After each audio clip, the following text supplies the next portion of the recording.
Owners will often call me seeking out help for behavioral issues in their horses. And one of the first things that I look for is to see if that horse is in pain.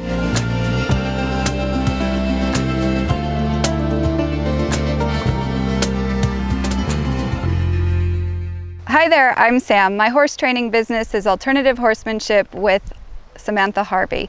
You can find us at learnhorses.com. Unfortunately, nowadays, there are many horses that are carrying a certain degree of pain, whether it's due to maybe structural issues from old injuries, maybe out in the pasture, maybe it's ill-fitting tack, or maybe it's severe training or riding practices that have caused structural damage. But in any case, many behaviors that I see in horses, there is some degree of pain associated. And nowadays, there's many options to help those horses in recovering to a certain degree, depending on the extent of the pain and what's causing it. Things like considering chiropractic work, body workers, acupuncture. There's all kinds of different things that we can do to help these horses start to feel better, and then we start to see a difference in their behaviors. And so people will often ask, well, how can I tell the difference if it's actually a behavioral issue or if it is a physical issue of some degree of discomfort? And one of the first things I want people to assess is the horse's diet, because as horses wind up aging, depending on their work schedule and depending on the individual horse, a horse that has gut discomfort can cause a lot of mental issues as far as anxiety, anticipation. Physically, they can be uncomfortable and are constantly agitated. And then if you imagine adding tack and equipment and riding them hard and asking things of them, they can wind up seemingly to be resistant, but it's actually a physical issue and not so much a riding issue. So you can check it out with your vet. You can do blood draws. You can reassess the diet with a nutritionist. You can do all kinds of things. And again, even if your horse has been on the same diet for a long time, it's always good to reevaluate every year, depending on that horse's lifestyle, the circumstances, their age, and so on.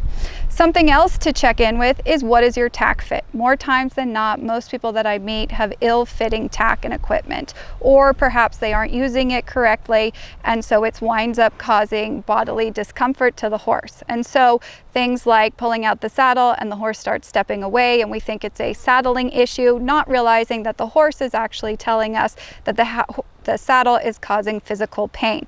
So you want to notice things like if you run your fingers down your horse's back. I have a whole pain video that I did with a horse that came in for rehabilitation. Be sure to check that out here. And noticing if your horse's skin is super tight, if it seems like it's twitching, if it seems like rubbing your fingers down his back, he's flinching away or even moving his whole body away to avoid just the slightest touch, there might be some physical stuff going on. Something else to notice is if as you're mounting, your horse winds up dropping his back and kind of cowering down towards the ground and then rushing forward in a step or two. There's probably physical structural issues. It's not so much about your horse standing still. There's many different ways as we start to slow down and become aware of any sort of excessive, pushy, dramatic behavior that doesn't look like natural behavior we'd see in the pasture. So it never hurts to stop and check in, and you can, find a recommended body worker who you might like to try, and that can often help give you insight as to what your horse is experiencing and any potential changes you might need to make. Then go back, and as you start to reassess how your horse feels about things, you need to be aware that if that horse has been living with a certain degree of pain or discomfort for a while, he has become patterned to an expectation of discomfort. So it takes a little bit to mentally help that horse no longer anticipate an uncomfortable experience if pain has happened in the past.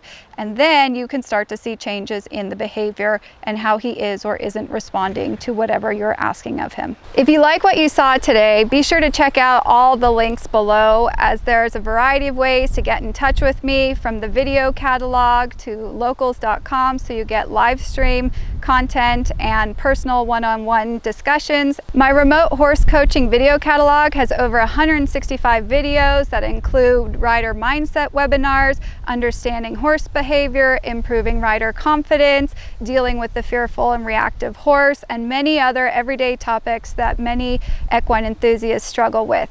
On all social media platforms, be sure to search for me, #Alternative Horsemanship. Again, all of the links are below in this video description and in the pinned comment. Be sure to leave me a message as to what you'd like to see as far as future topics.